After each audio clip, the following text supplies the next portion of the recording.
We definitely know that there are big issues for agriculture, both now and into the future, and those are compounded by climate change.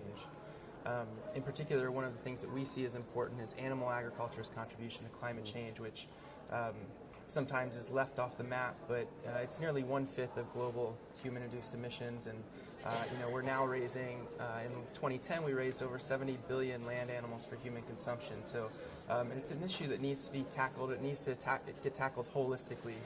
When we talk about climate solutions, sometimes they're siloed, but instead of a vacuum approach, we want to make sure we support welfare of animals as well as food security, and basically we just want to see that action happen. There was a big step in Durban in agriculture. It might be postponed here, so we want to keep track. It's more the long-term game that we're looking at, and we want to make sure there are welfare-friendly forms of agriculture, so those 70 billion land animals are well treated. And we also want to see support for smallholders, for farmers to be able to adapt to climate change. And we also want to see that food security is really improved, because that's a big issue for now. And I suppose farming, and especially intensive farming of animals, is kind of one of these real drivers of emissions, isn't it? And probably allied to that is the fact that a lot of these animals, I guess, you're the expert, probably aren't kept in the greatest conditions. Yeah, that's right.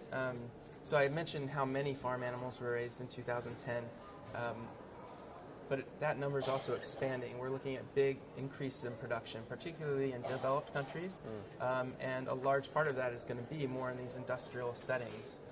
Industrial farm animal production is already accounting for about 2/3 of egg and chicken meat production, and over half of pig meat production. So it's a big issue, and it's expanding into developing countries.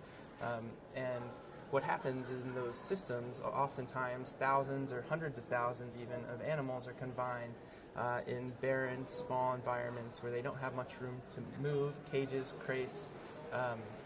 And so it's a big issue for welfare when they can't express natural behaviors.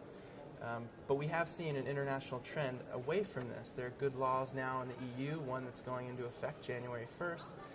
And we also see food producers like Smithfield, the largest pig producer in the world, and also food service providers deciding to make their supply chains more animal welfare friendly. So we want to make sure that when it comes to climate policy and when it comes to public finance, that it goes to support this trend towards higher welfare systems. And so they can do that instead of supporting these industrial farm systems.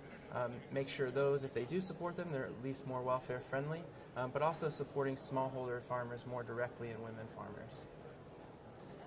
Chicken, for me, I guess most of the time, is a sort of two rather odd-looking lumps on a polystyrene sort of container with some sort of cling film wrapped over it that I pick up in a supermarket. And in a sense, for you guys, is that part of the issue? Because, and particularly when you think about the climate issue, because there's a lack of connection, I guess, in many societies now between what ends up probably in your microwave or on your plate and actually where it came from and what it took to actually, generate that.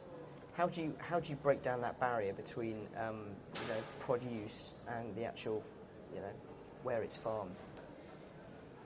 Well, we definitely have to raise awareness of where food comes from. That's obviously, you've pointed it out, it's actually a global trend to make sure people know where their food comes from, going to farmers markets to meet the producers.